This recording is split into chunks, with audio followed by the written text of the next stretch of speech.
Welcome back to the ASEAN GRI-SM Sustainability Summit 2021, leaving no one behind. We bring back our hosts, Tim Daniels, consultant for investor relations and sustainability at SM Investments, and Dr. Alia Dige, regional director for the Global Reporting Initiative.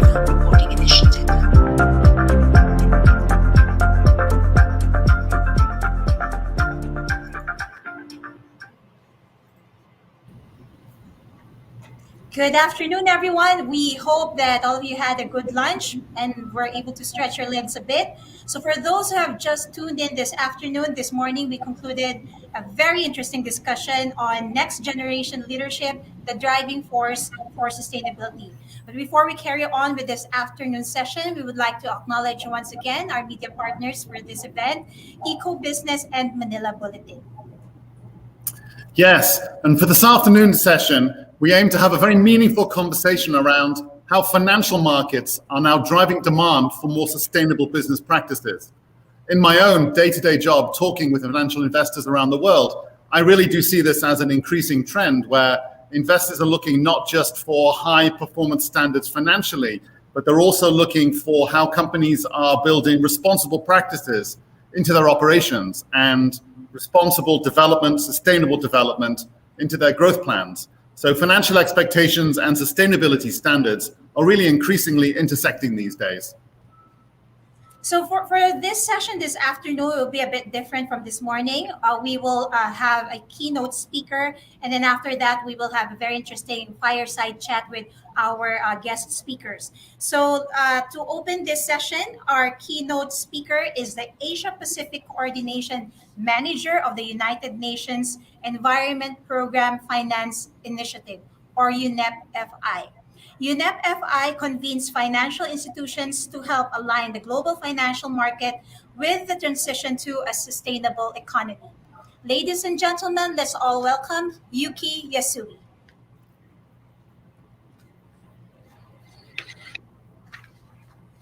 Hello, my name is Yuki Yasui.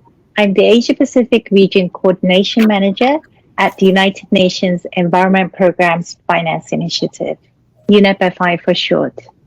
I'm honored to be invited to speak at the ASEAN Sustainability E-Summit 2021. I live in Bangkok, Thailand, and it's really nice to be connected with people in ASEAN and globally on the topic of sustainability. This session is about how financial markets are driving demand for more sustainable business practices. I'm not a banker nor an investor myself, so I will talk from my position as an outsider who has been closely engaging with the finance industry on sustainability for the last 20 years. In the interest of time, I will focus my responses on the lenders and will not cover investors, as I have slightly different things to say on them. Now, let me start. When it comes to driving demand for more sustainable business practices, I'd say that banks are reluctant heroes. As you may know, the banking industry is a conservative industry.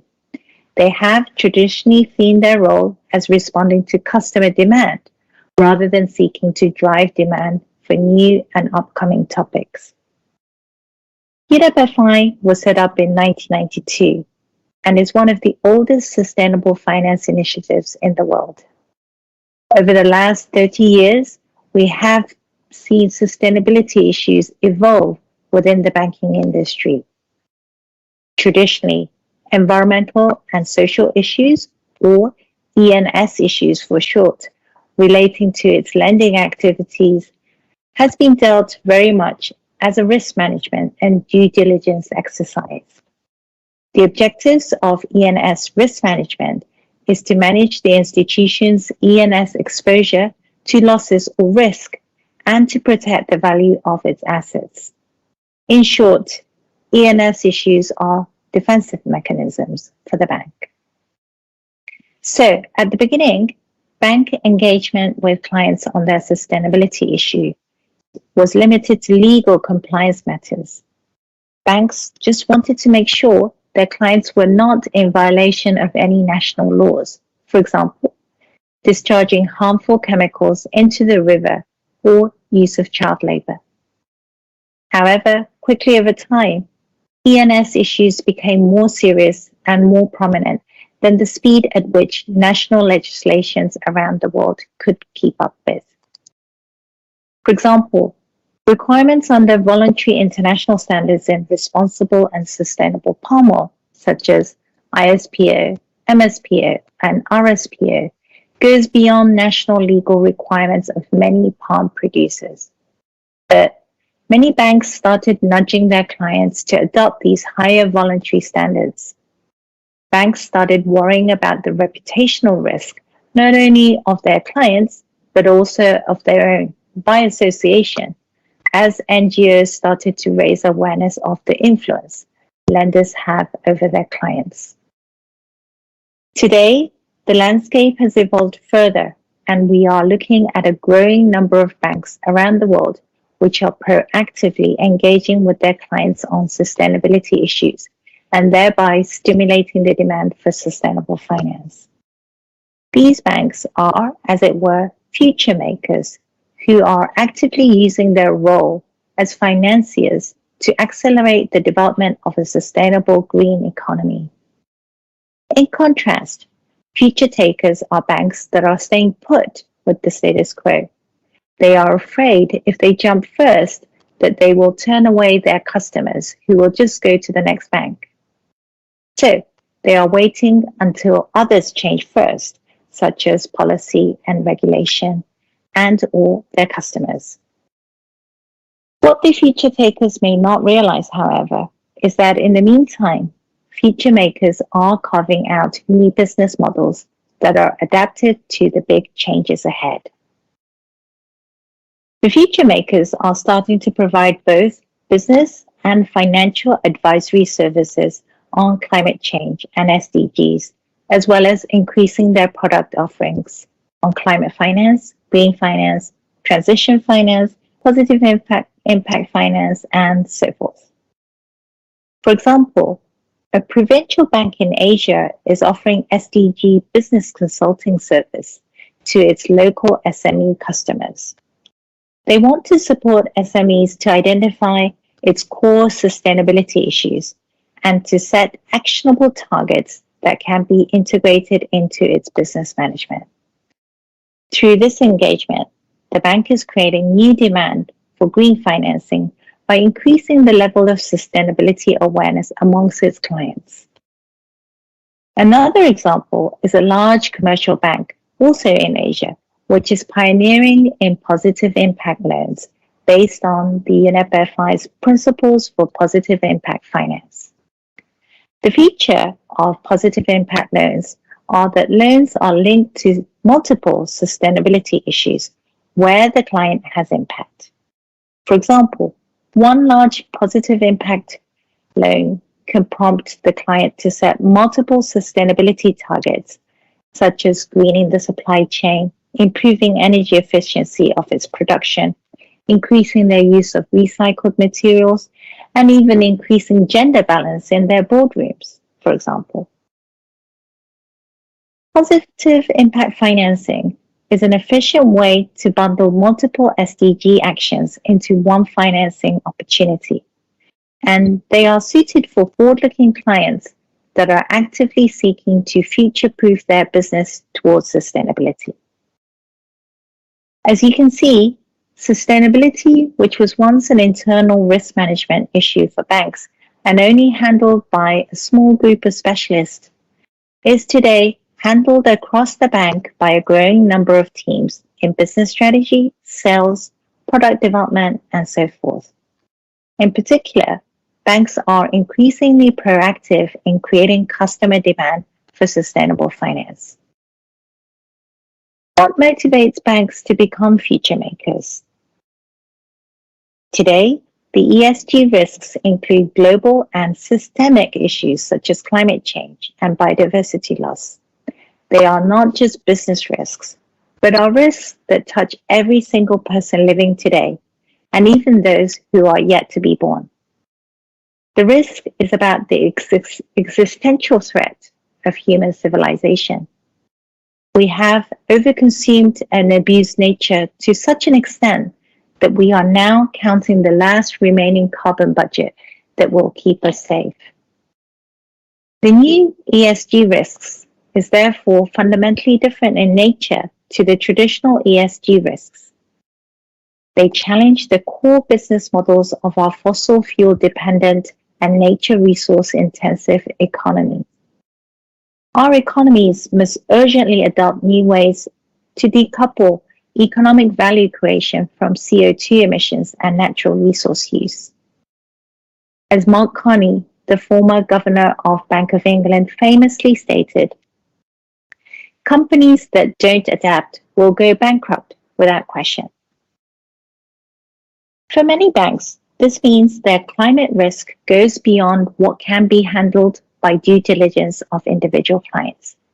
It has become a business strategy issue that directly connects to the bank's entire lending portfolio. Banks can only do so much to manage away their climate change risk at the portfolio level.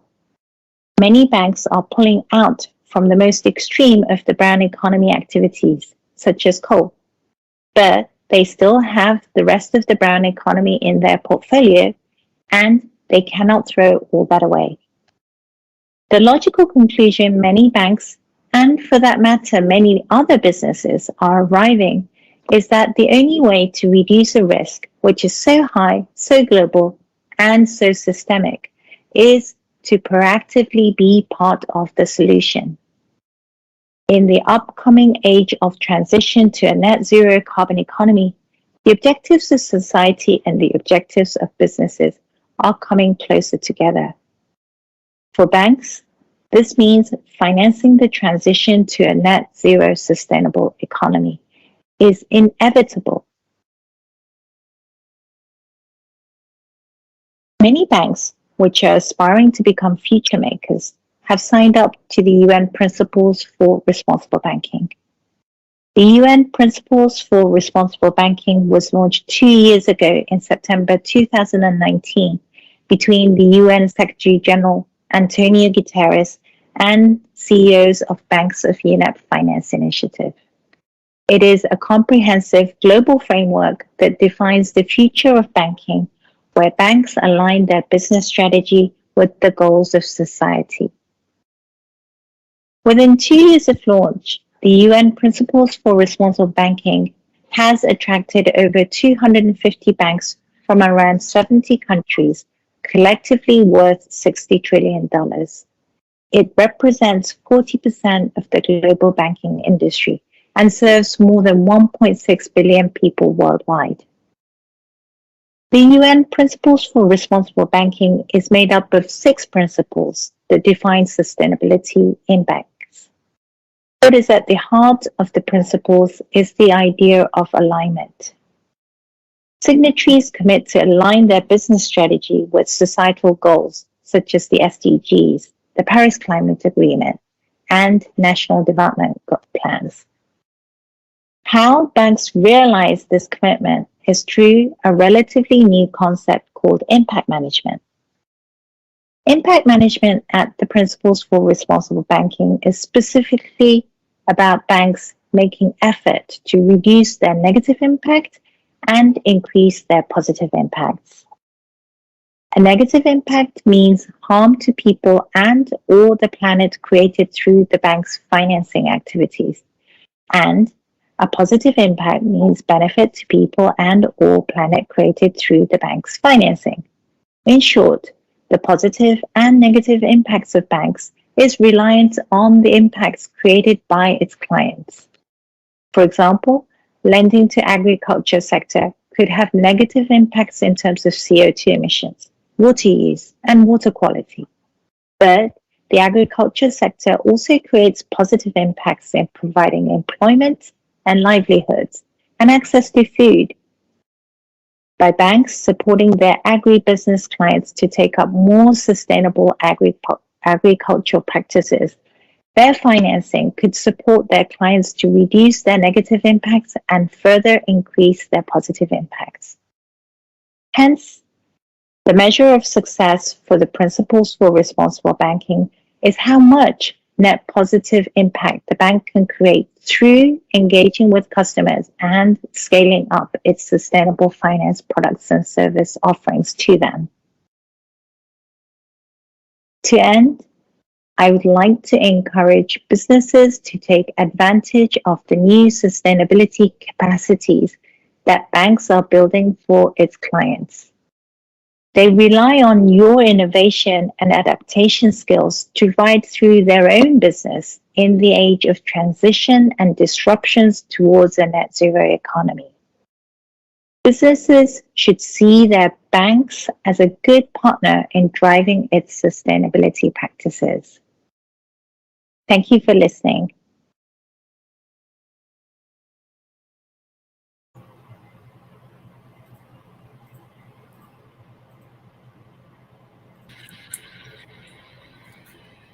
Thank you very much, Yuki. Well, let's get this fireside chat going. Let's welcome our panelists. Chuchi Fonacier currently serves as the Deputy Governor of the Financial Supervision Sector of the Bangko Sentral Chng Pilipinas. The BSP looks at maintaining price stability conducive to a balanced and sustainable growth of the economy and employment. In aiding the country's sustainability journey, it recently released the circular on sustainable finance framework for banks last year. Ladies and gentlemen, Deputy Governor Chuchi Fonacier. Hi, everyone. Glad to be here. Thanks. Our next panelist is attorney Kelvin Lee, who is the Commissioner of the Securities and Exchange Commission, Philippines. He is also an opinion leader and formerly a legal columnist of Sunstar Davao newspaper. The Securities and Exchange Commission, who is also a valued partner of GRI in the Philippines, has communicated its vision to become an enabler for the transformation of the Philippines into the best business sector and capital market of choice through its SEC Supervision 2019 to 2025. Let's welcome Commissioner Kelvin Lee. Good afternoon, everyone.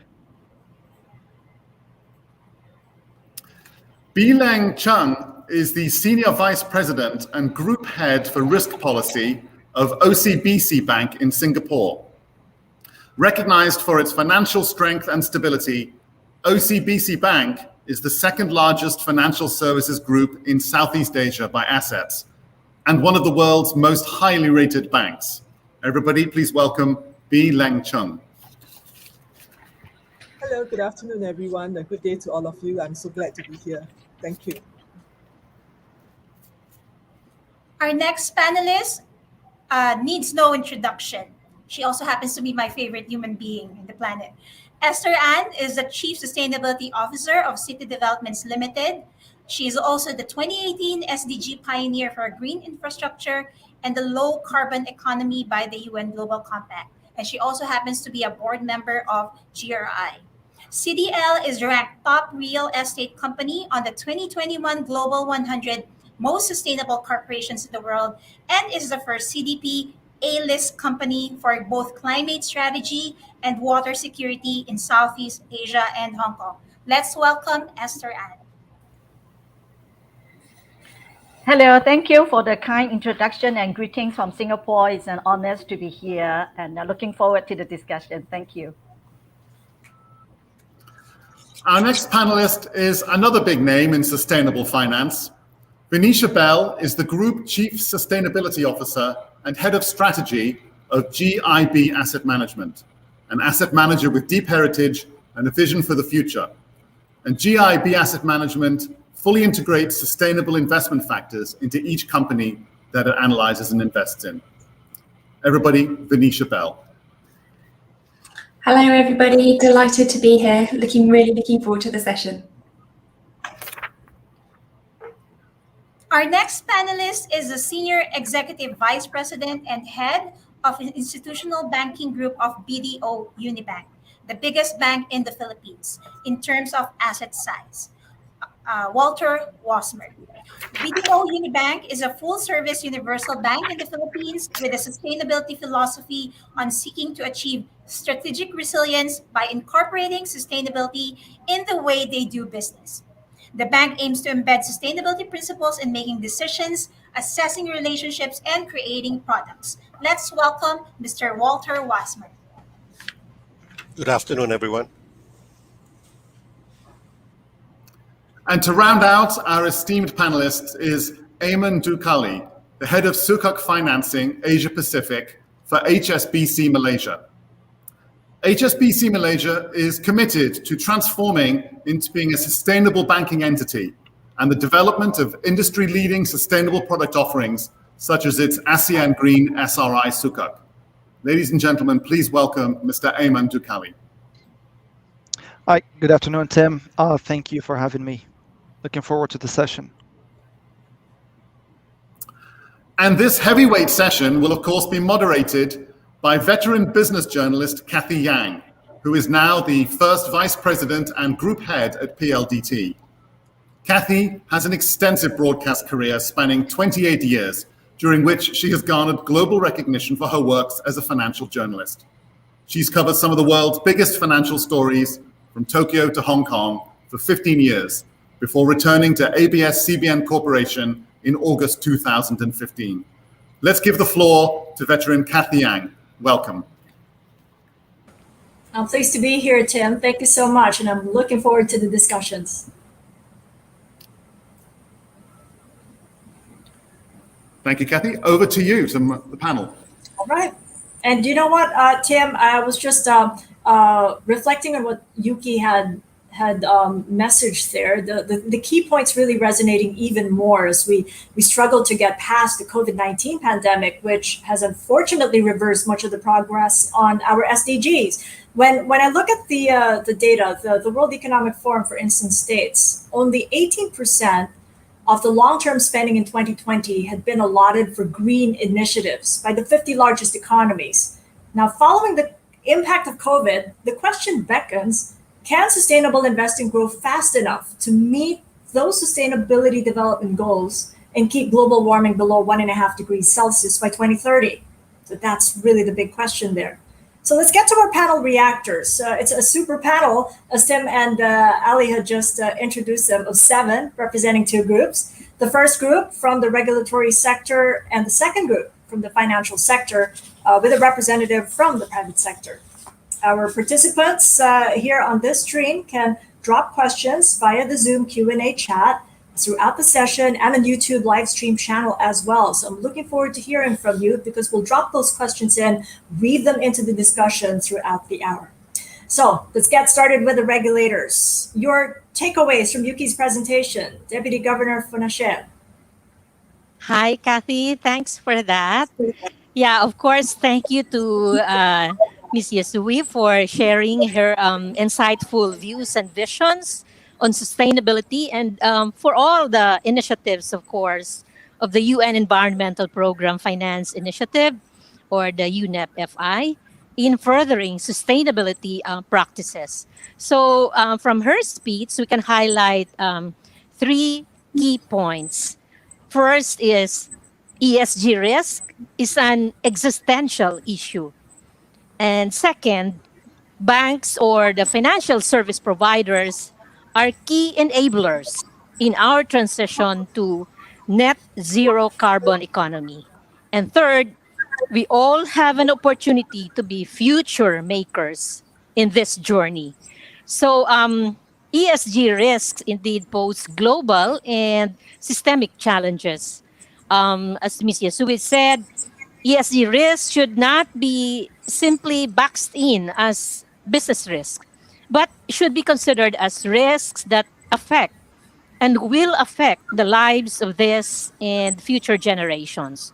So this is consistent with the results of the study conducted by the Asian Development Bank that showed that climate change risks pose significant negative impact to the Philippines, as the country stands to lose 6% of its GDP annually by the year 2100 if we will not act now.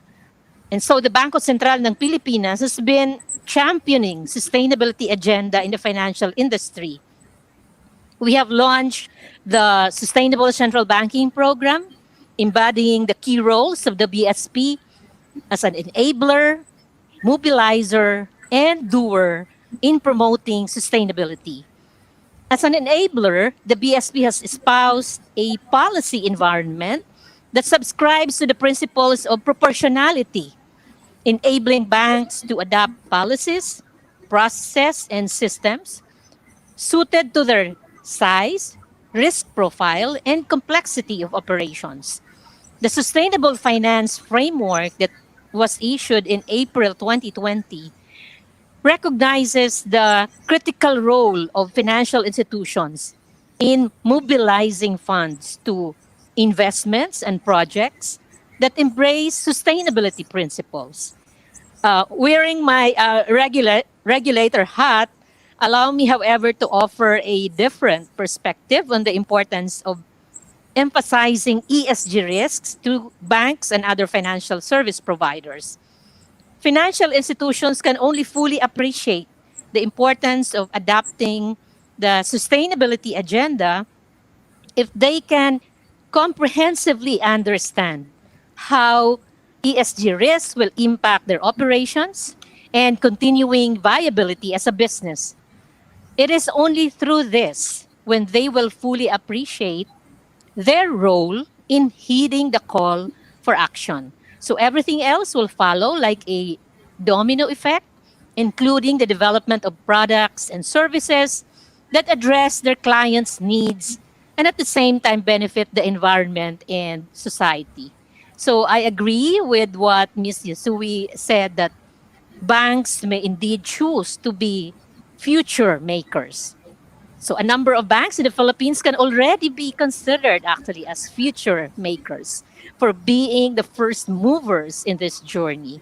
So as early as 2010, some of the largest banks in the country have started aligning their actions and activities with the UN Sustainable Development Goals or the SDGs.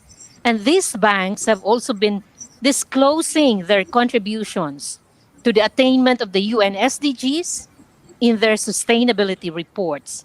And on top of this, they've been active as well in the issuance of green, social, and sustainability bonds, which reach actually a total already of $1.15 billion and 85.4 billion pesos that are denominated in foreign and local currencies, respectively. So clearly, banks alongside the BSP are key enablers in moving towards a sustainable future.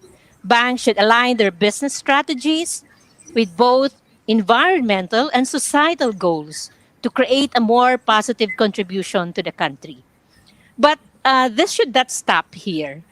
We should also be asking actually ourselves as members of the civil society on how we can also contribute to this agenda. So we should just remember, cliche as it may sound, that it takes one step to start a journey. So let's then all take that one step to preserve and protect the environment, however ordinary it may seem. And I think I will pause here for now. So thank you and good afternoon. Never a cliche. Let me tell you, Deputy Governor Fonacier, when you're talking about an existential risk, where banks do have a choice to help, and that's golden. I love what you said there. Commissioner Lee, what are your thoughts about Yasui's presentation? Well, I agree. Largely, I agree with her statement in relation to how banks play a very important role to meet sustainable business development goals. But I might have a bit of a. I'm a little wary of her statement that she was calling banks the reluctant heroes. For me, the fact that they're already engaging in sustainability initiatives, as Deputy Governor has mentioned, is already a big deal for me. It's better to have them with us, of course, and to work together with something so important on this. And after all, as one of the larger institutions in the financial system, they have a very unique role of being sort of the middleman in our economy and to determine where the funds and financing go. And obviously, if there's a business with a portfolio focused on sustainability, enterprises with sustainable business practices, they would likely get more support in this day and age from such financial institutions. That does help move the agenda forward. And I guess I'll mention what we do usually at the SEC. That's exactly why the sustainability reports we have mandated under SEC Memorandum Circular 4 the sustainability reporting guidelines. We issued it as early as 2019. We advocate it very strongly. It's very important. It allows stakeholders like banks a look into an organization's operations and, of course, to differentiate between sustainable organizations, those who practice sustainability, and those that generally do not. So it does play an important role. Banks, and of course, the sustainability reporting guidelines, and of course, the sustainability framework of the BSP altogether. You know? Now, as to the second part of that question, Ma'am Cathy, you mentioned that whether or not we can meet the Sustainable Development Goals by 2030 in relation to the 1.5 degrees Celsius. Well, from my perspective, I think I'm cautiously optimistic. We might stand a chance, precisely because our sustainability reporting guidelines is effectively encouraging all publicly listed companies. And later on, our plan is to make it mandatory for all companies to engage in sustainable business practices. We are encouraging them by essentially asking them and mandating that they report on their initiatives. And if that proceeds in that direction, that's over 600,000 active corporations in the Philippines. If even some number of that starts to seriously engage in sustainable practices, sustainable business practices, I believe we can make a dent in the sustainability issues and hopefully help the country meet its sustainability goals. I'm aware there's a lot of other private sector participants who want to say something else, so I guess I'll pause here in the meantime. Thank you. Yeah, I'm with you. I'm with you on that cautiously optimistic side, because when you come to think of it, and think of it as a progression, those reluctant heroes, they're coming out of the woodwork and really becoming sustainability heroes. So we got to hear from them. Let's hear from the financial institutions and start off with Walter. Your thoughts on Yuki's presentation, Walter. Yes, hi. Good afternoon. It was a very powerful presentation. Of course, it's something that we are all aware of and have been trying to work on over the past few years. I was really taken by her statement that it's really a journey that we have to do. It's about negative impact and positive impact. So for every project that we look at, for every loan that comes our way, we have to look at it from that point of view. Is there a negative impact or is it a positive impact? But the negative or positive impact is not only environment. We have to understand that there's also a social impact to it. So sometimes, although it's environmentally negative, there may be a greater social impact that has to be considered. And that is the balancing act that banks and financial institutions have to look at. Because we also have to support the growth of the larger economy. So yes, those are my initial comments on what Yuki said. And it's really a 360 view, isn't it, Walter? You've got the negative, the positive, and the social impact. Let's take it a little bit further. We're with Ayman right now, representing HSBC. What are your thoughts on Yuki's presentation? Yeah, thank you, Cathy.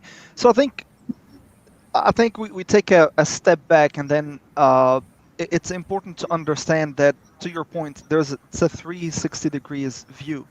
Depending where you're sitting, within the spectrum, you would be able to form an opinion. Similar to what Walter mentioned, I mean, banks are large and complex institutions.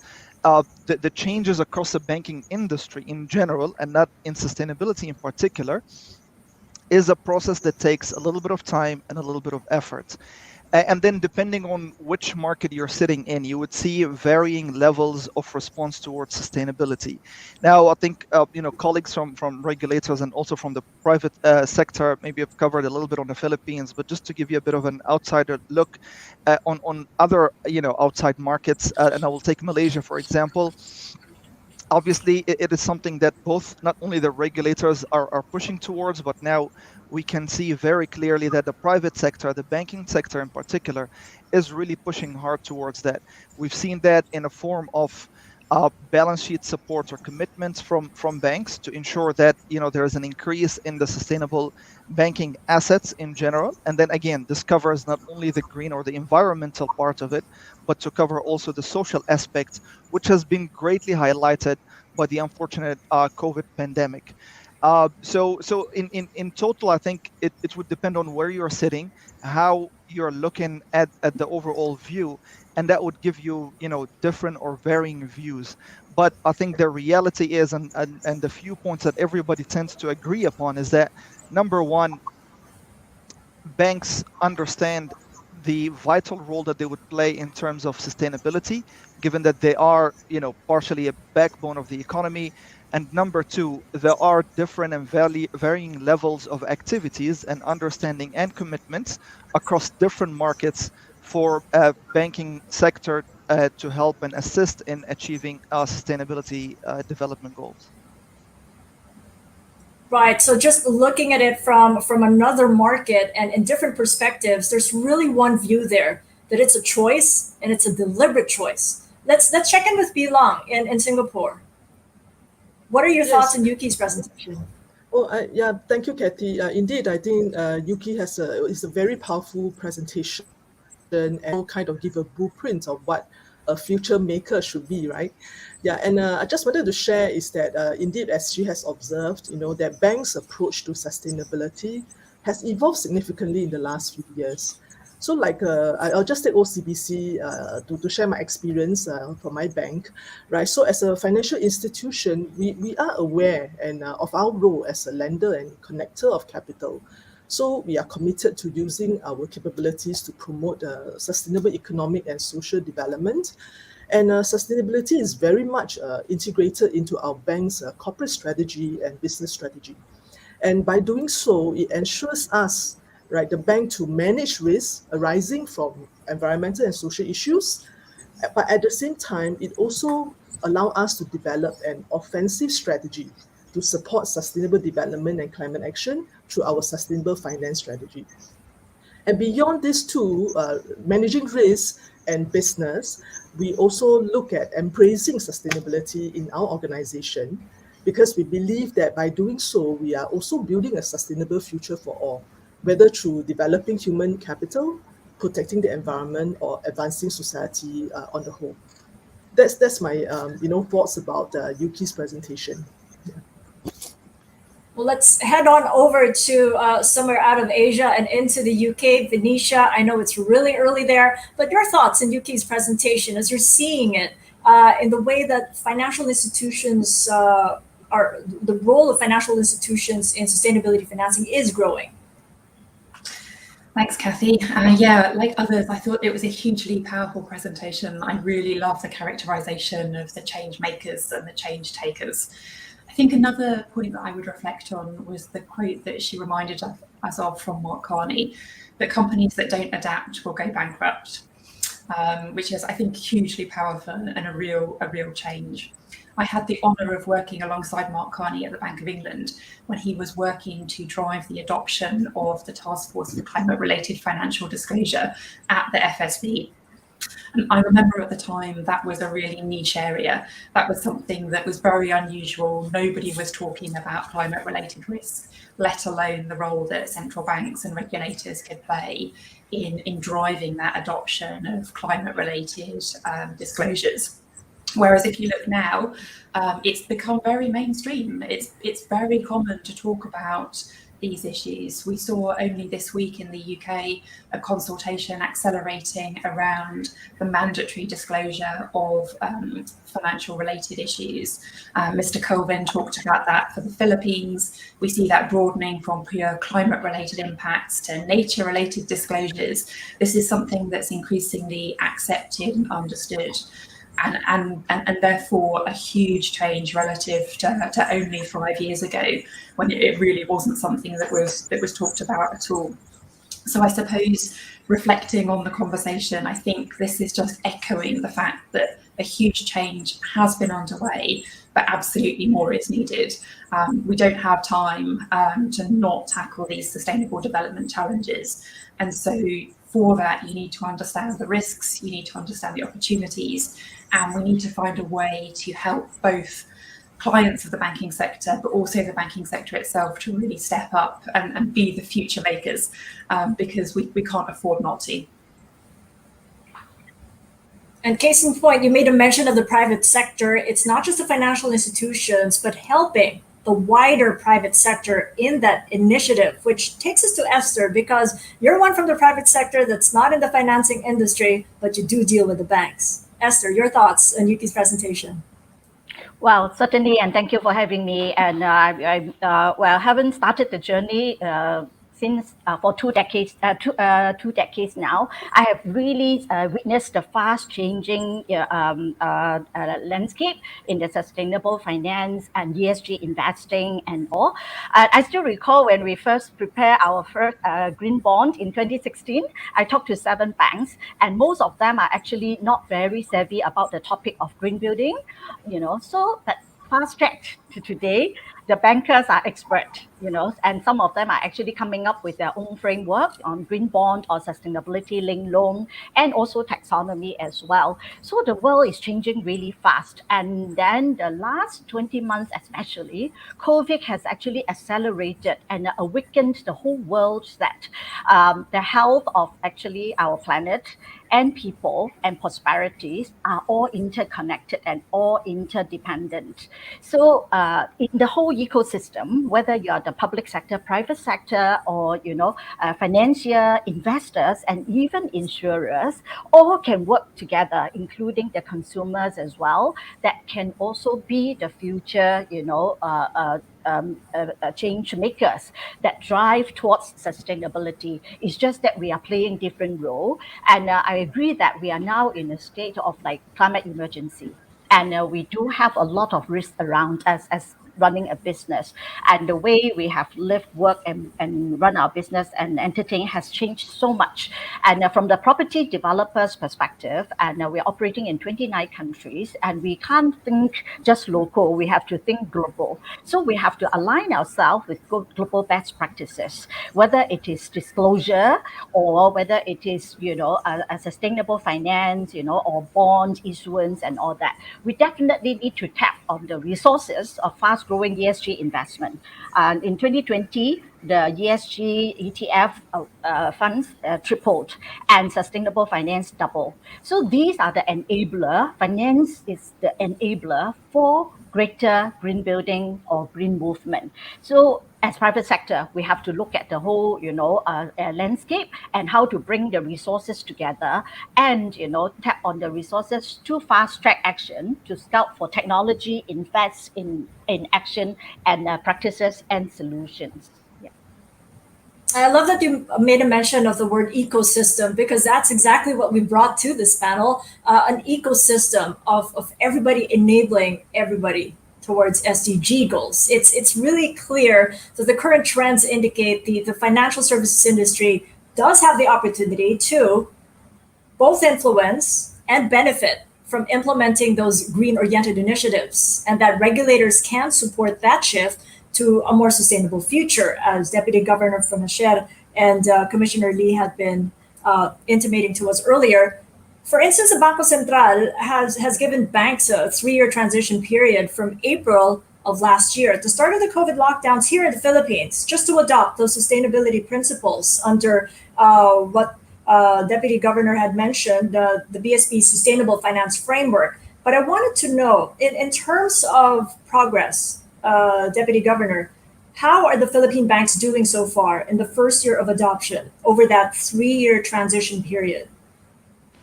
Yeah, thanks, Cathy. Actually, the Sustainable Finance Framework was issued in April of last year. So that's actually the time when the COVID-19 pandemic hit its initial peak in the Philippines. So we deem it actually that it was the appropriate timing as financial institutions review and reset their strategies in response to the ongoing health crisis. So we recognize the strategic and operational adjustments that banks must implement. Hence, the framework provides banks with 3 years to transition towards embracing sustainability principles. But from the issuance of the said framework, the BSP has been actually engaging banks to discuss the actions taken to meet the expectations set out by the BSP and how the sustainability principles were considered in the strategy resetting exercises given the impact of the pandemic to their business operations. So actually, Philippine banks are in different stages of implementing sustainability principles. There are banks that are in advanced stages, but we also have banks, particularly the smaller ones, that are just starting to embed this in their strategies and operations. But on a positive note, based on our semestral survey of the insights of banks president and chief executive officers, there is actually an increasing interest among banks to finance sustainable projects or activities over a 2-year time horizon. And so it is in this light that the BSP has been active in forging partnerships with multilateral development agencies to conduct capacity building activities, to level the understanding across the sector and enhance or develop skill sets necessary for the management of climate and ESG risks. But meanwhile, part of our phased approach in issuing ESG related regulations is the possible grant of incentives to banks which adhere to sustainability principles. We are carefully studying the grant of potential regulatory incentives so as not to create any unintended consequences. So we will also, of course, consider developments coming from international standard setting bodies. Nonetheless, the BSP has proposed the inclusion of sustainable finance as a form of compliance with the mandatory credit to the agriculture and agrarian sector in the draft bill, which seeks to amend the Agri-Agra law. Yeah, thanks, Cathy. Yeah, those unintended consequences. I mean, it has to be really calibrated in order to affect the change that you're looking for. So what sort of incentives are you granting the financial institutions just to speed up that process of adopting the sustainable principles? Yeah, as I mentioned, the first one is we are proposing actually that sustainable finance can be a form of compliance of the banks with a mandated Agri-Agra lending.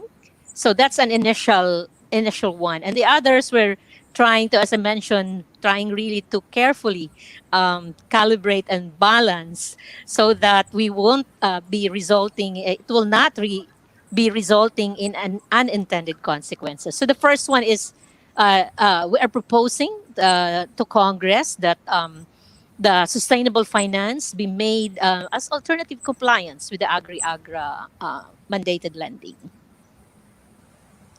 Commissioner Leng, where are we now with the SEC's Supervision 2019-2025? This is a manifestation of what the SEC intends to achieve in the next 7 years. And to my understanding, we're on our 3rd year. So how are we doing with 4 more years to go in achieving these objectives on the sustainability market?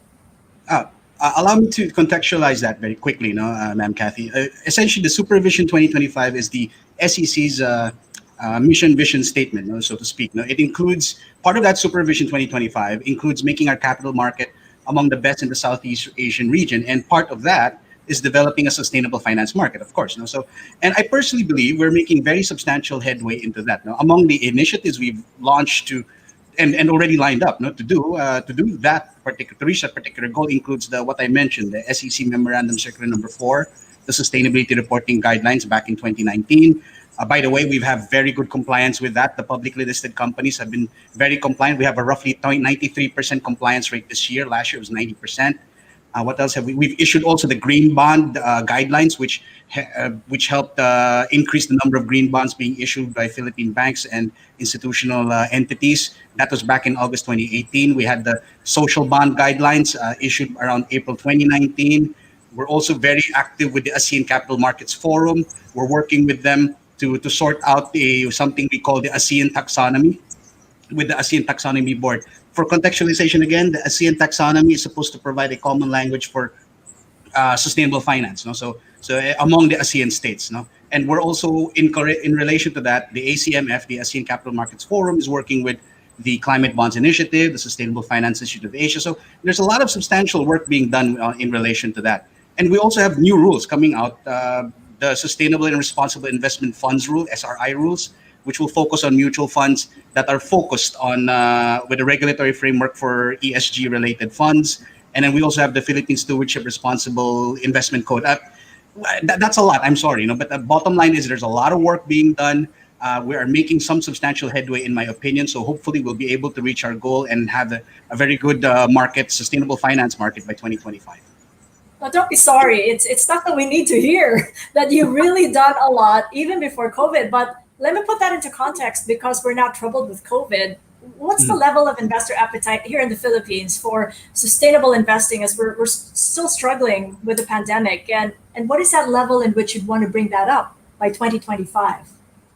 Well, there's substantial appetite, no? To state it, to be clear. No, there's a very consistent demand or investor appetite, to use that term that you were using earlier, for sustainable investing. There's great demand for sustainability-linked bonds, for instance, and they just keep coming up, and we keep approving them at the Commission and Bank. No?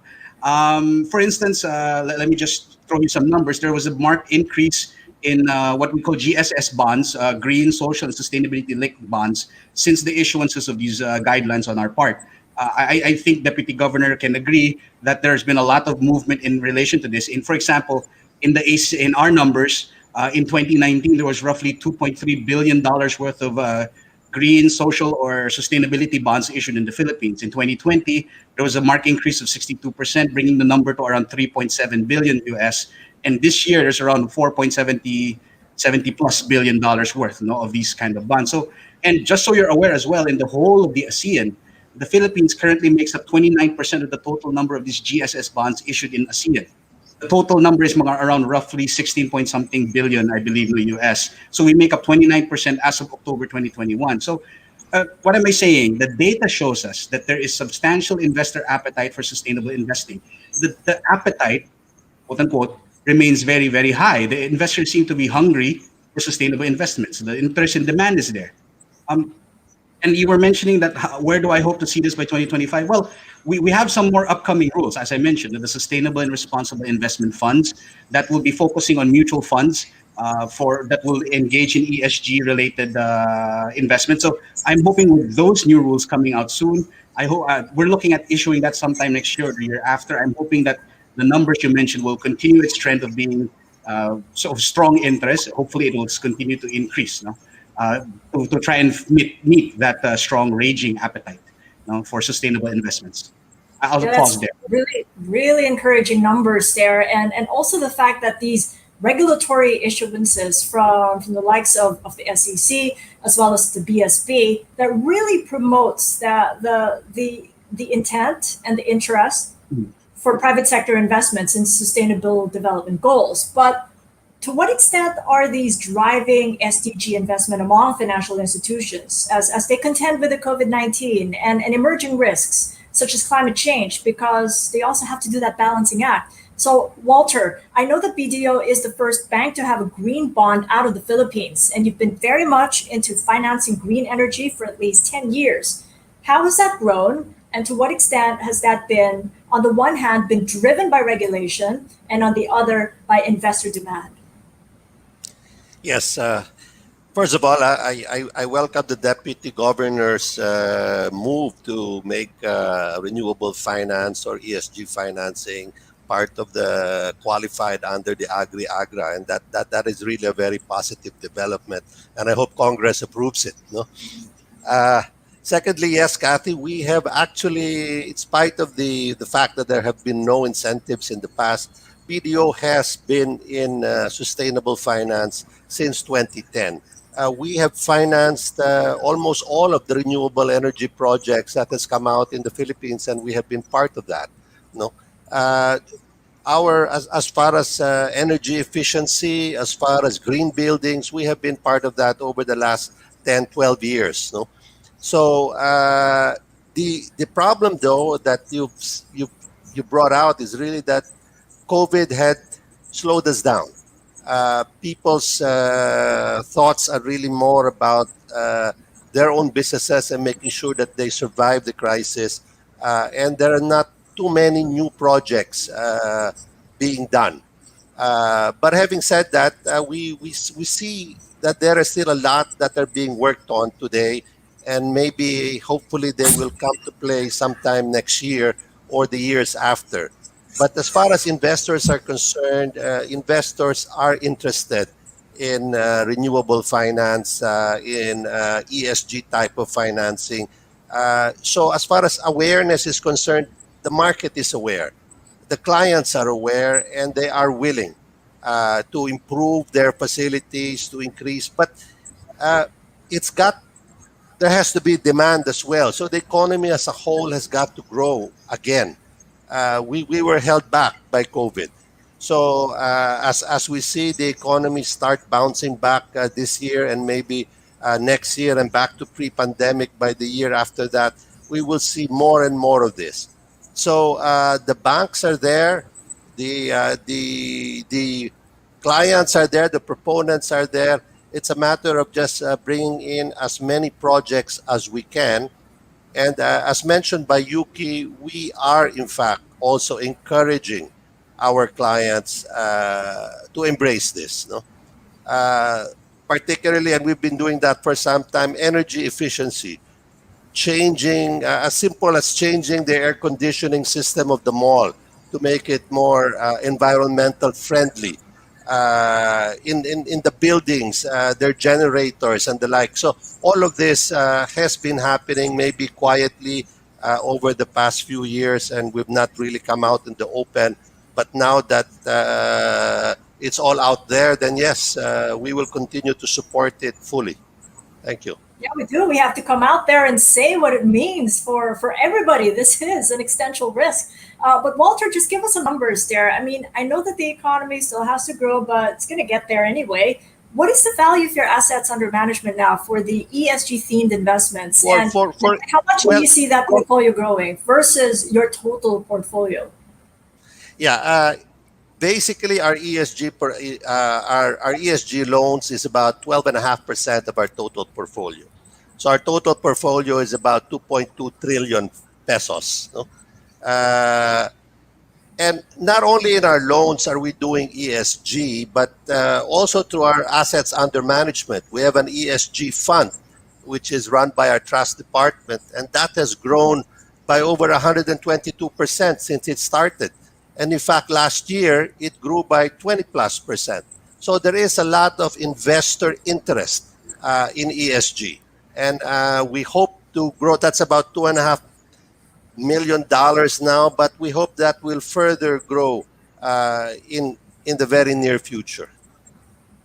Yeah, it's only a matter of time if the economy is going to be the hindrance there. How about for OCBC's target? Let me ask Leng. I know that you're aiming to expand your sustainable finance portfolio to 25 billion Singapore dollars by 2025. Are you on track, ahead, or behind? Yes, indeed, OCBC has a sustainable finance target, and we call it 25 by 25. So where our ambition is to build a 25 billion sustainable finance portfolio by the year 2025. And I would say that, in fact, it is actually a renewed target where we, in early 2020, we actually had a target of 10 billion by 2022. But we actually met it 2 years ahead of our target. So we had a refreshed target of 25 by 25.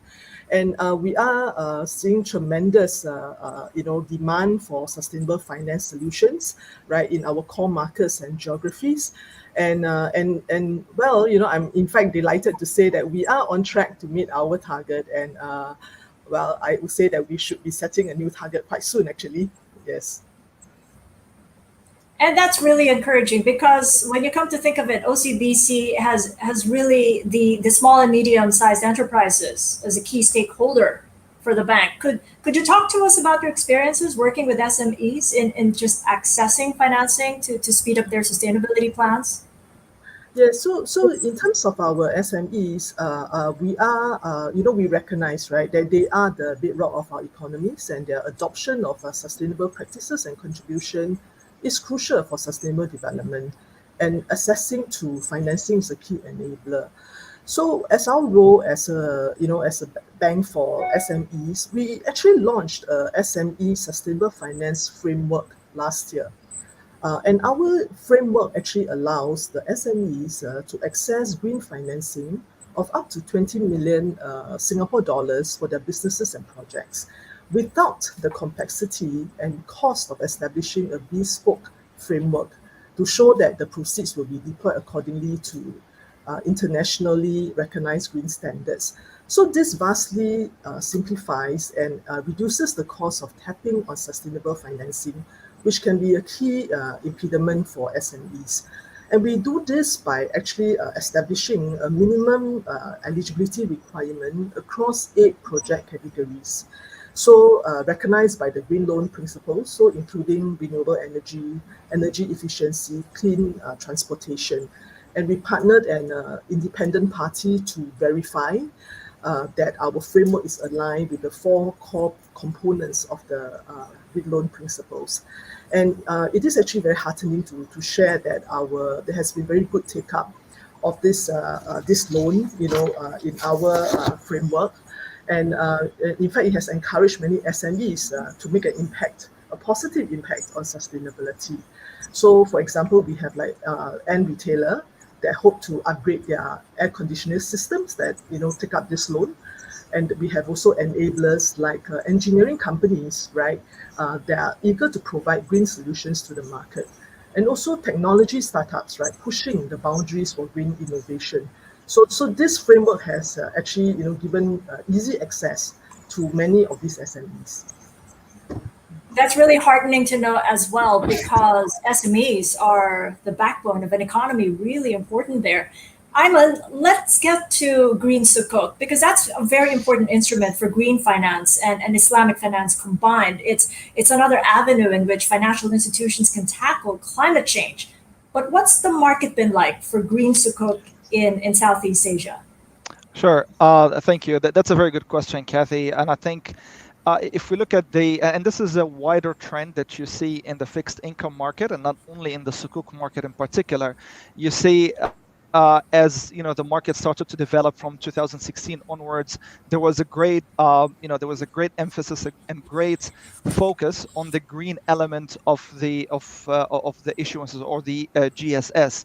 But I think the trend that we have seen, and something that has really changed, particularly over the past 18 to 20 months, is that the size of the issuances that are covering actually sustainable and social are gaining greater momentum than in the past. So if I can just run very quick numbers, you would see that for example, before the pandemic, around 2018 or 2019, the total issuances, for example, in green format globally, were about 169 billion.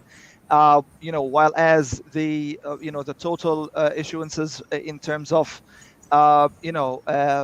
sustainable and social were much smaller.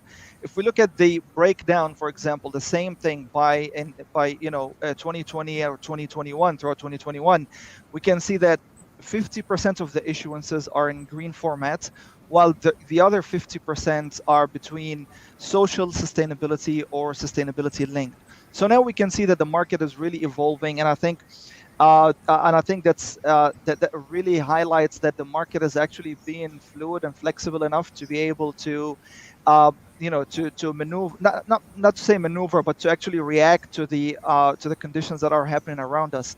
And obviously, the occurrence of the COVID pandemic was something that had really accelerated the issuances of social and sustainable or sustainability linked bonds and sukuk. Again, the type of issuers that also evolved from a green perspective, we had seen more corporates actually are coming up with green issuances, but then now with the emergence of social and sustainable, we started to see more sovereign and more financial institutions, as well as other corporates that couldn't previously tap into the sustainable finance market, had started to come out and come into the picture. Just moving quickly into the banking market as well, which is something that I also cover, I'll give a bit of a specific trend that, for example, we see here in Malaysia in the capital market side as well. We have seen that previously, I think there was a number of issuances, about 16 issuances. that were classified as GSS.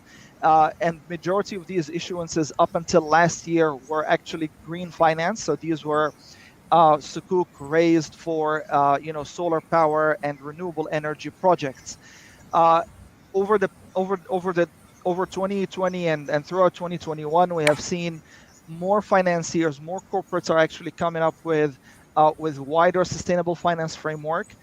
More issuers are coming up with sustainability social issuances as well to cover the other aspects of the GSS market.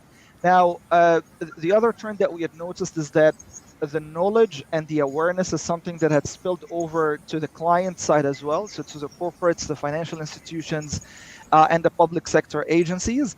So for just to give you a very quick example, for us in HSBC Amana in Malaysia, we had embarked on a journey to transform the bank into a sustainable bank by 2022. Now, what that entails is that we need to adopt something called a triple bottom line. So that is something that takes into consideration people, planet, and prosperity. Now, what that had pushed us is to have more open and more in-depth conversation with our clients. And based on that, we did actually, you can clearly see that some of the clients are in the initial or the infancy of that journey. Some of them are, somewhere there. They still need a little bit of support, a little bit of help to understand where they can move. And the other parts, which we've seen, some of the other corporates are at a very advanced stage, and some of them in industries that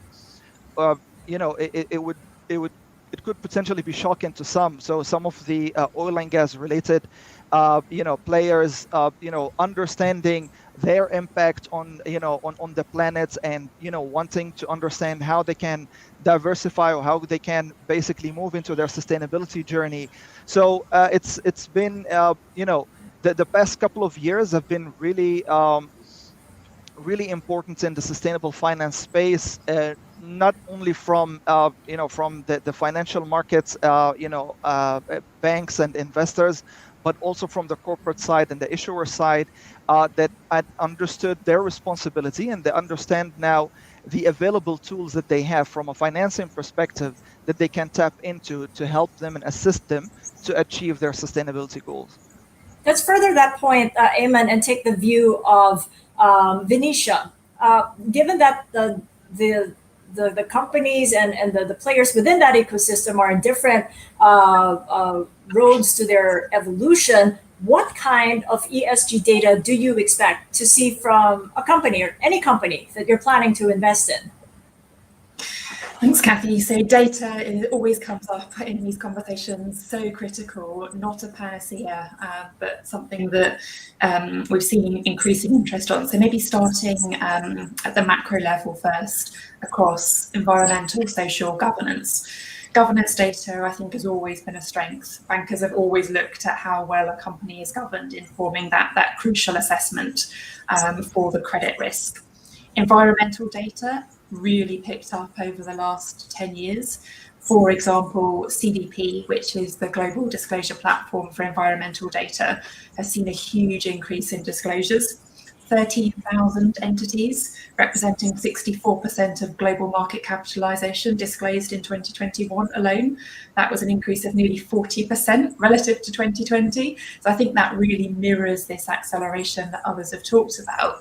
Despite the pandemic, despite the huge numbers of challenges that we're facing, people are really focused on this topic of sustainability, and disclosure comes along with that. The social data, still quite difficult. Lots of challenges with really defining what do we need, what is material, what will be impactful for different organisations. But still, we're seeing large increases in the availability of those data. I mean, I think as well as having the data, of course, it's really important how you use it, what you use it for, and there really it's about what is the question that you're trying to answer with the data, and really trying to therefore pinpoint where is the value added coming from. It's very easy to take blindly lots of data and put it in a black box and garbage in, garbage out. And so at GIB Asset Management, for example, like many others, we have our own proprietary approach to really understanding what is the data that's material, both from a financial perspective, but also from an impact perspective, which I think links back really nicely to the PRB and the focus there around impact assessment. So it's that financial impact, the positive impact from a sustainability perspective, and how really can the data that you have inform that. That goes across asset management, it goes across banking. There are nuances in the availability of the data and how you collect them. But I think the key point I would make here is that yes, you need the data, but you absolutely need the skill and the experience to really understand what it's telling you and make sure that it's adding the value that you need it to add. Right, in your words, garbage in and garbage out. Let's check in with Esther, because I know that you have an interesting approach in sustainability financing, because City Developments Limited has partnered with financial institution DBS back in 2019 to set up financing for sustainability development. Could you tell us how that is coming along, and what are the benefits of co-developing sustainability financing with a financial institution? Well, after the first green bond we issued in 2017, we continue to be very actively tapping into the growing sustainable finance, whether it is green loan, green credit revolving facilities, or the sustainability linked loan. So in 2019, actually, I initiated this thinking of like, how do we connect SDG and innovation and together to tap onto the financial sector to accelerate movement. So we issued this, we called it the SDG Innovation Loan in 2019 September. So we built in the a very robust framework using the green bond principle, green loan principle, social loan principle as well, and came up with our own very robust framework. And we set very clear targets, and trust me, very hard to get a discount privilege from the bank. So we actually built in this discount element. And if we could create an innovation that can be scalable and also serve one or more SDG, and also endorsed by an external authority, not within CDL, and then we can enjoy this discount. And after 2 years of R&D and piloting, and we successfully secured this discount from the banker in September.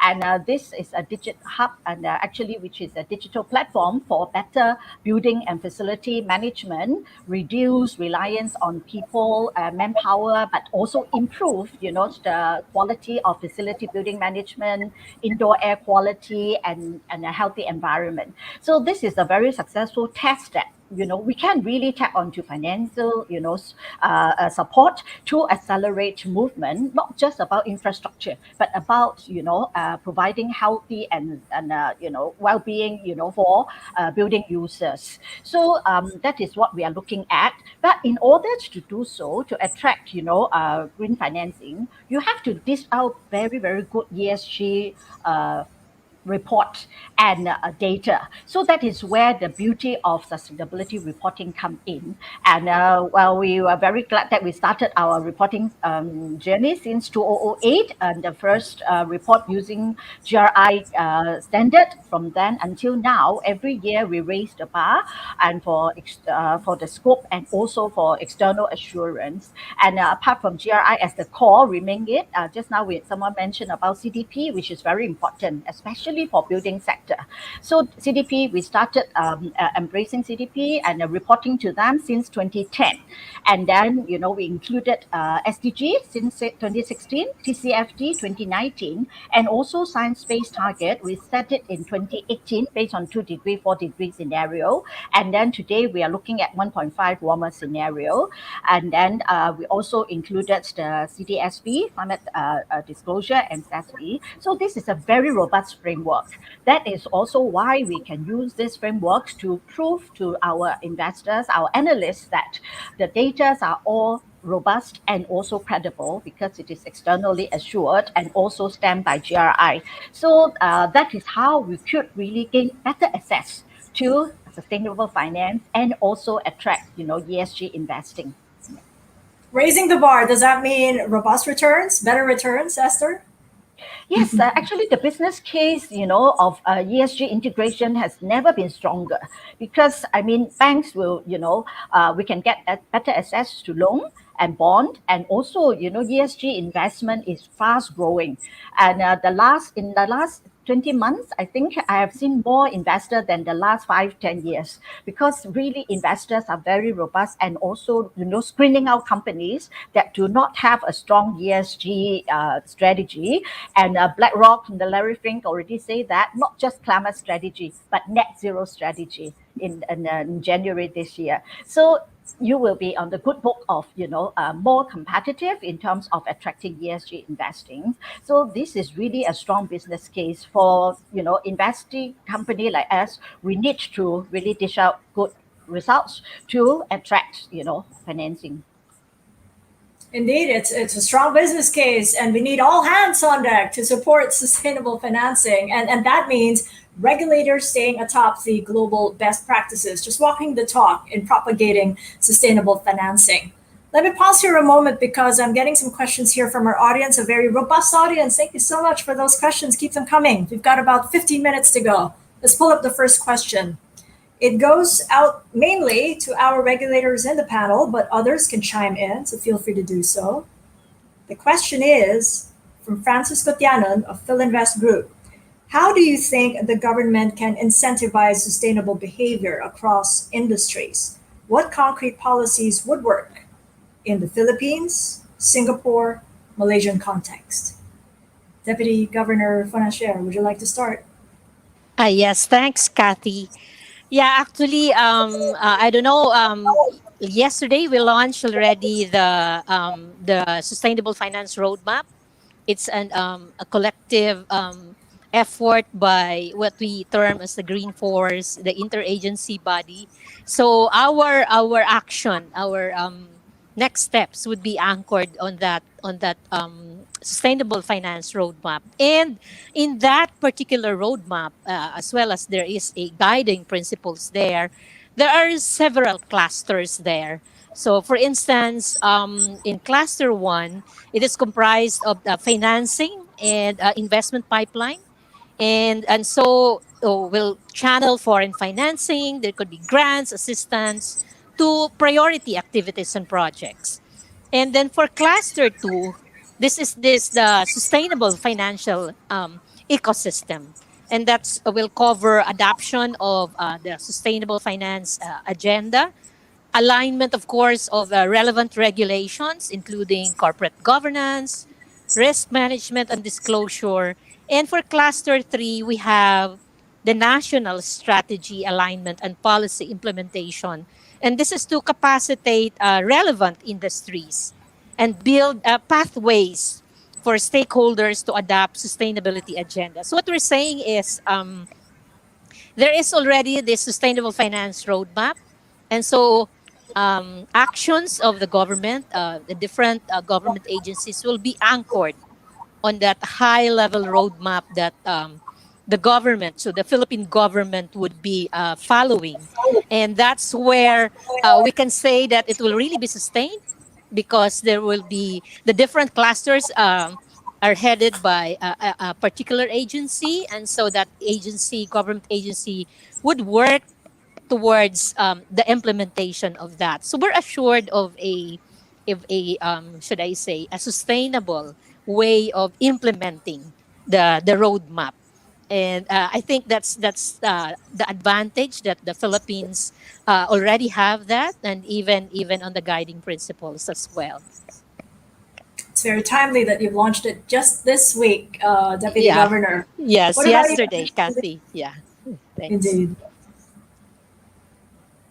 I'm sorry, was that for me? Well, I don't really have anything to add to what the Deputy Governor has to say. The Green Force, the Philippine SEC is part of the Green Force under the DOF, and so we are actively there working with the BSP and the other agencies there.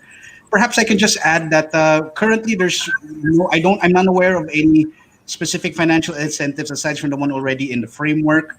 But I'd like to mention that there's currently a pending bill in Congress, or the Philippine Congress, on the corporate social responsibility. it's supposed to propose that CSR should be another valid ground for corporations to legitimately retain their earnings. So it would encourage corporations to actively get into to be more active in the CSR space, and in fact work on sustainability. Another thing off the top of my head that might help would be, of course, tax incentives, but that's something that's beyond the SEC. So I hope I'll pause there, Cathy. Thank you. Indeed, we'll invite the tax department in the next round. There is a question from an investor, and anyone can answer this. Just chime in. Apart from capital, what can business leaders and regulators leverage to improve the scope or reach of ESG efforts? What metrics should we be measuring to gauge the success impact of ESG programs? Who would like to take a stab at that question? I'm happy to come in, Cathy, just with a very brief answer. So for me, I think that given the nature of the sustainability challenges that we face, for me, it's all about collaboration. It's people working together across industry, cross sector, across the public, across the private, NGO sectors in order to affect the change that we need to see. So I think a key metric is the number of partnerships that an entity has engaged in order to drive their sustainable development goals, because we will achieve so much more if we collaborate and work together. And so for me, that would be a key additional point relative to capital. Mm-hmm. Yeah, if I could add in, and in Singapore, definitely we always believe in the so-called 3P partnership, public, private, and people partnership. And as a private sector, we actually just give you an example that when SDG was launched, honestly, a lot of people don't really know what is this 17 goals, 169 targets. It's sort of, it's sort of very complex and confusing to a lot of people, not just about business, but also individuals. So we actually set up this sustainability academy that had involving 6 government agencies and 15 industry partners and NGO partners as well, to promote key SDGs that are materials to us as a building sector. For example, renewable energy. So we actually gave half of the space to this Sustainable Energy Association Singapore, who has tied up with IFC and also ADB to train to build capacity for sustainable energy managers in the region.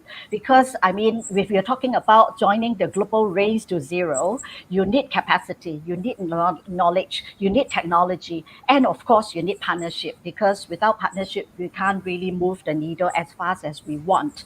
So as a private sector, we can actually engage government support and also people sectors together, then we can drive, the so-called climate action and fast track to adoption of renewable energy. Thank you. Anyone else who want to chime in and contribute to the conversation? I'll move on to the third. All right, this one comes from Julian Spindler. It's for the regulators. How can our governments tackle short-termism sustainability? And he gives a bit of context here. It's a bit long, Julian, so I'm going to cut that into saying that you have written that the climate crisis will not be solved by corporations or individuals. Only governments have the power to effect the radical changes necessary over this. And you make a mention that most of our governments are captive to short-termism. Your thoughts, Deputy Governor? Thanks for that question, Cathy. So this is really our own as well opportunity to emphasize that, as I mentioned a while ago on the sustainability or sustainable finance roadmap and guiding principles, we believe that this particular roadmap will really address that issue on short-termism in sustainability, because it's clearly laid out in the roadmap and it's being accompanied by guiding principles. And so there is an interagency task force, or what we call actually is the Green Force, which will implement actually the roadmap. So the key documents are developed through a whole of government approach. And as I mentioned, this sets a high-level action plans by the government in transitioning to low carbon and also, of course, achieving sustainable development. So this is anchored actually on a long-term development plan of the government, embedded actually in the Ambition 2040. So regardless of, let's say, change in leadership, the government, the Philippine government, would really stick to that particular um, uh, guiding principles as well. I mean, on the sustainable finance roadmap. So it will address the what they term as short-termism. Thanks, Cathy. Commissioner Lee. Well said, Deputy Governor. I don't think I can really add to that anymore, except to perhaps to emphasize that, for instance, commissioners have a fixed term, so we will traverse different terms of top leadership. So, of course, we're going to be here for a while. I'm sure it's the same situation for the BSP. So, when it comes to some of the regulators, we're going to be here to help make sure that the short-termism, among other things, will not be an issue. Thank you. All right, here's a final question. We only have about 4 minutes to go, so a short answer will help. From Francisco de la Cruz of ATR Asset Management, what is the outlook for bank financing for coal projects? Does the BSP plan to accelerate regulations regarding this, given the urgency being communicated ahead of COP26? Deputy Governor.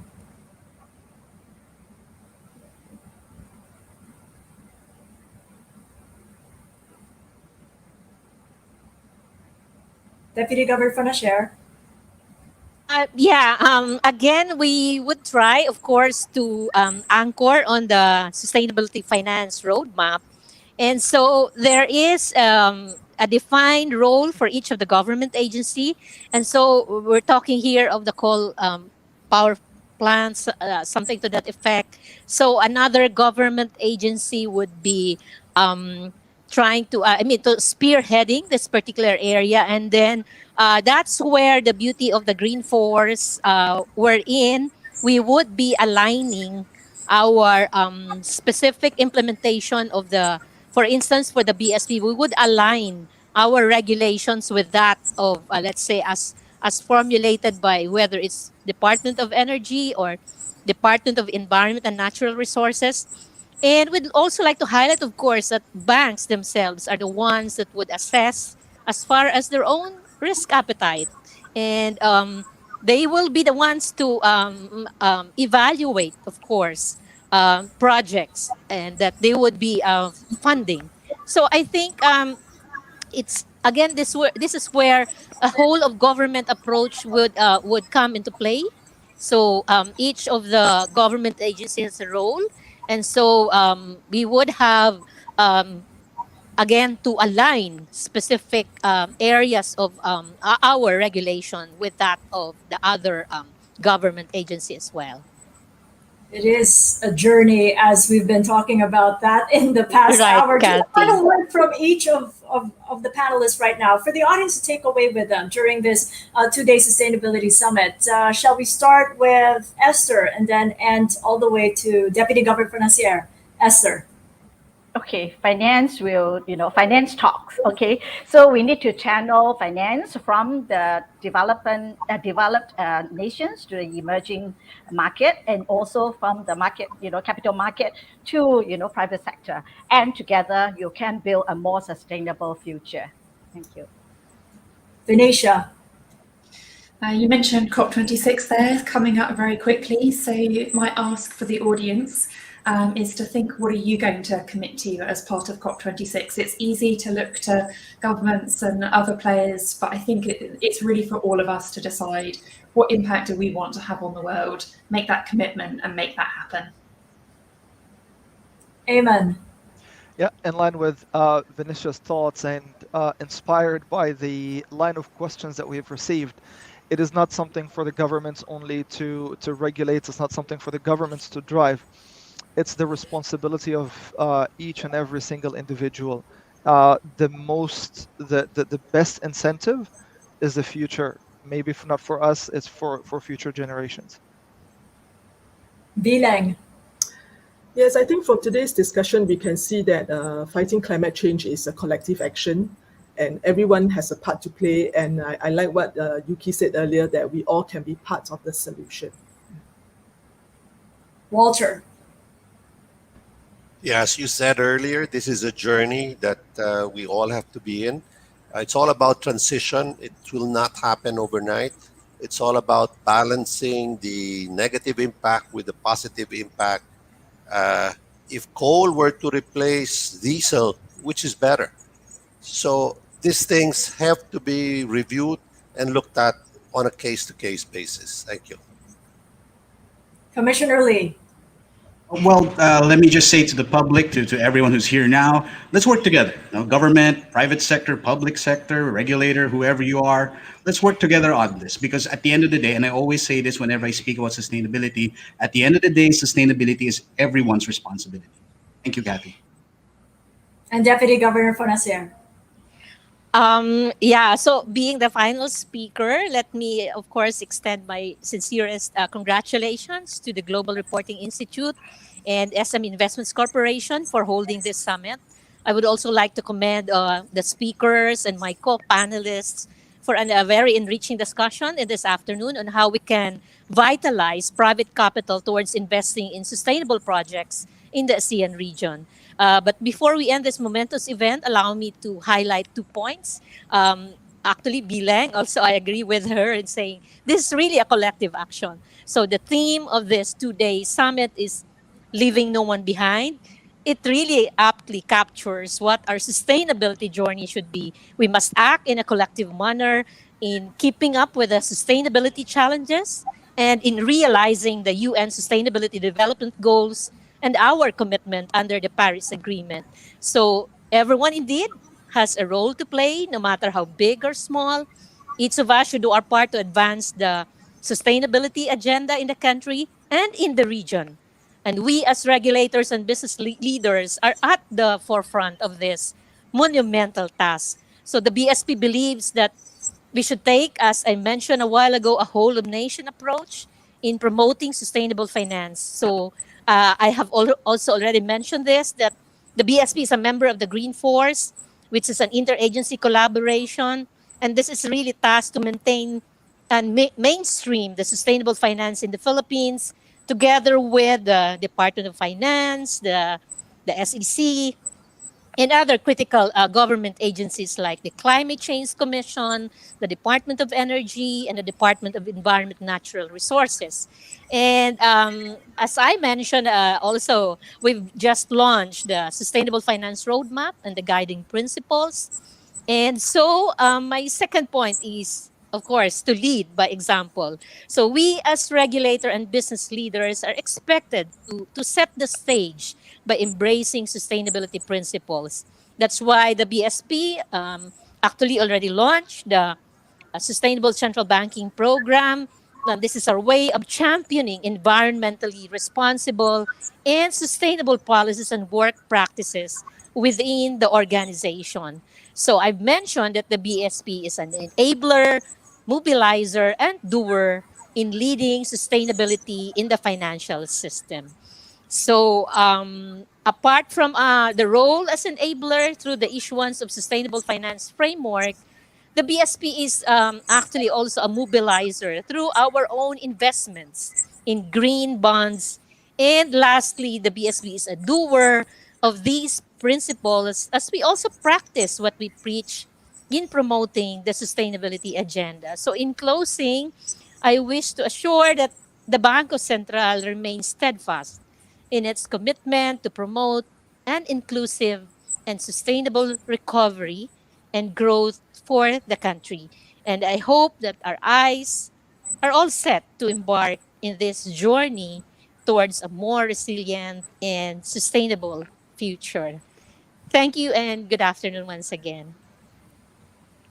And indeed, that we leave no one behind, with the private sector and financial institutions working in solidarity with the government to keeping us back on track following COVID-19 and on a fast track to delivering our SDG goals all the way to net zero by 2050.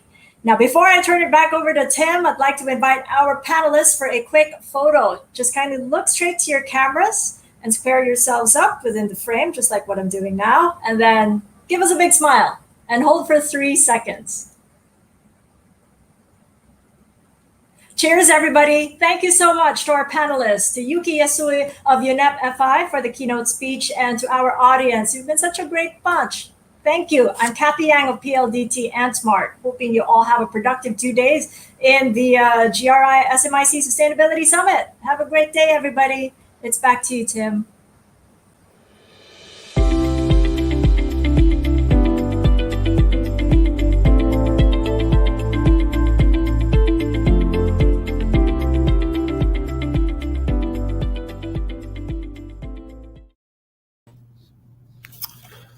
Wow, well, that was a productive panel. Thank you very much, Cathy, for moderating that, and to all the panelists who participated.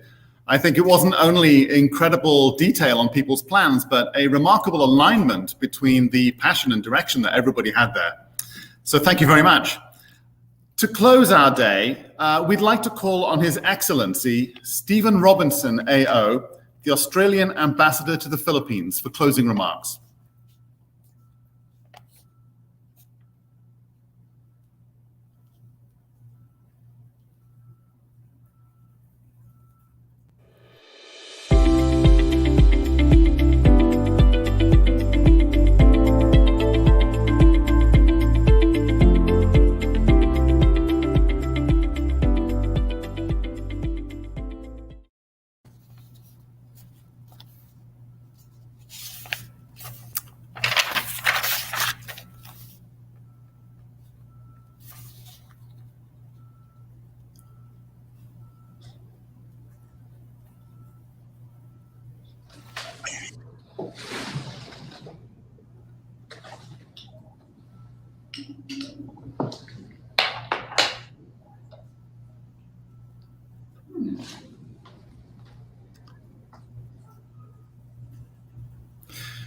Good afternoon, Ambassador Robinson. I'm not sure if you can hear, but thank you for joining us. And over to you for your closing remarks, please.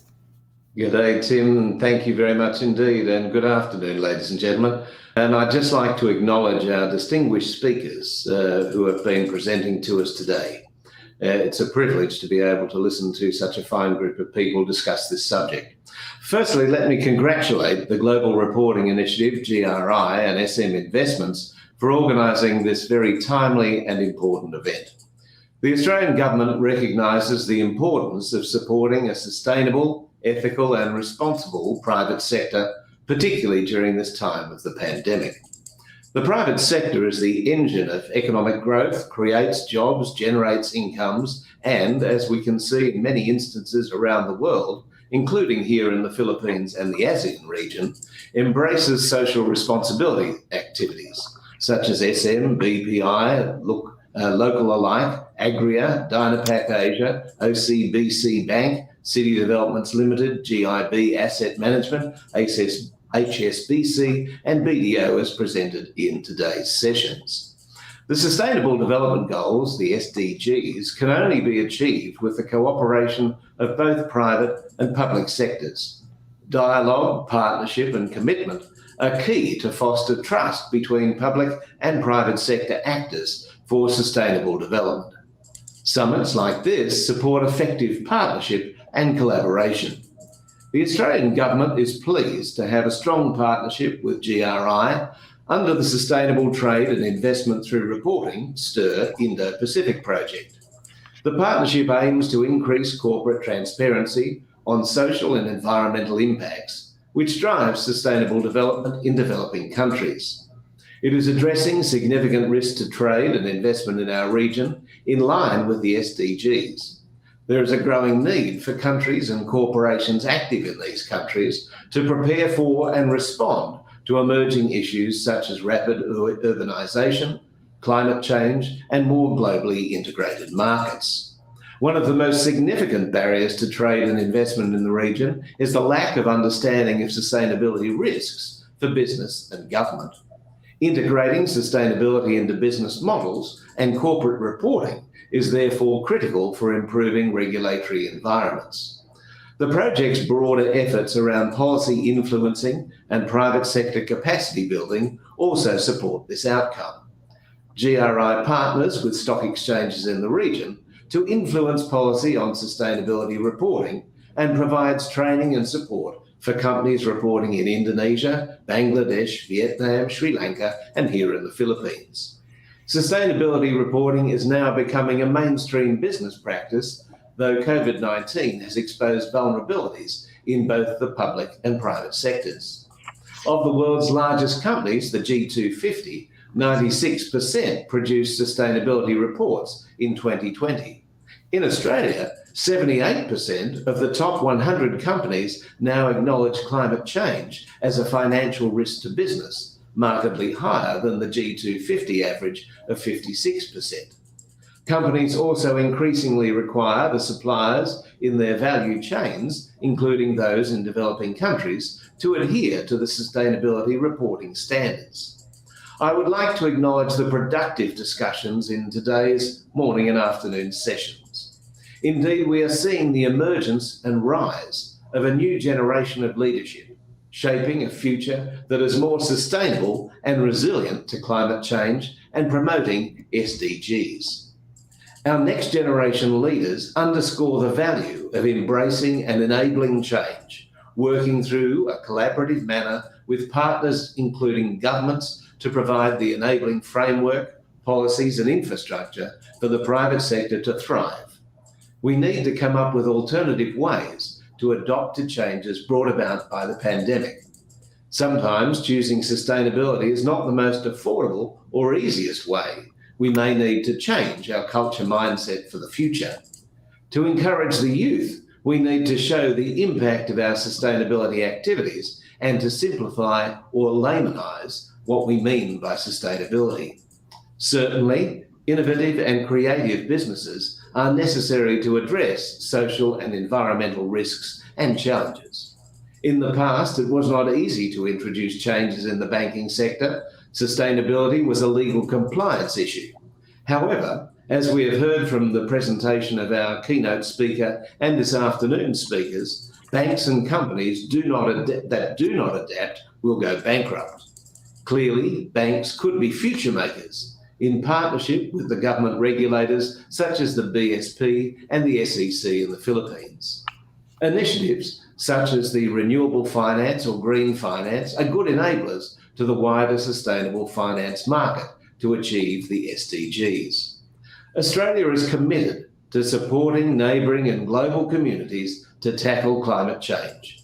Australia has already pledged 1.5 billion Australian dollars over the period 2020 to 2025 for global climate finance to help our neighbourhoods deploy renewable energy and improve their climate change and disaster resilience. Australia has joined the Coalition for Climate Resilience Investment and called for action on raising ambition for climate adaptation and resilience to encourage ambitious finance and coordination to protect against growing climate risks.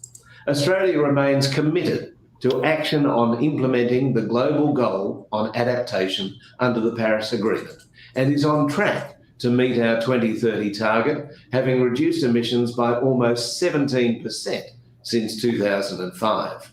Our emissions have fallen faster than many other advanced economies or the OECD average.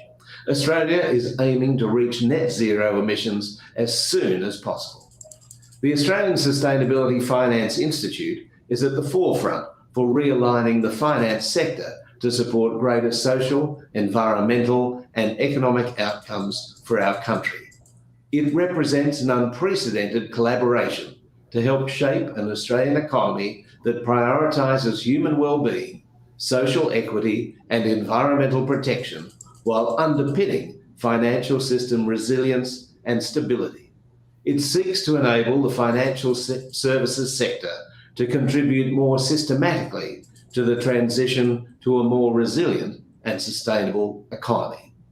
I could not emphasise more that today's summit has once again demonstrated that both the public and private sector have roles to play and must work together to promote SDGs, including resilience to climate change.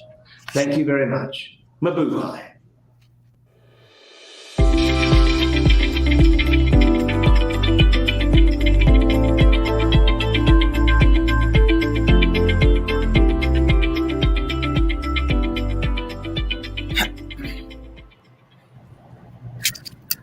Thank you very much, Ambassador Robinson. Well, we've had another insightful discussion this afternoon. The question we asked was, how can financial markets drive demand for sustainable business practices? And my takeaways from listening is that all the players seem to have a role in this. Corporates are very keen to do financing because they see business cases that urgently need sustainability solutions.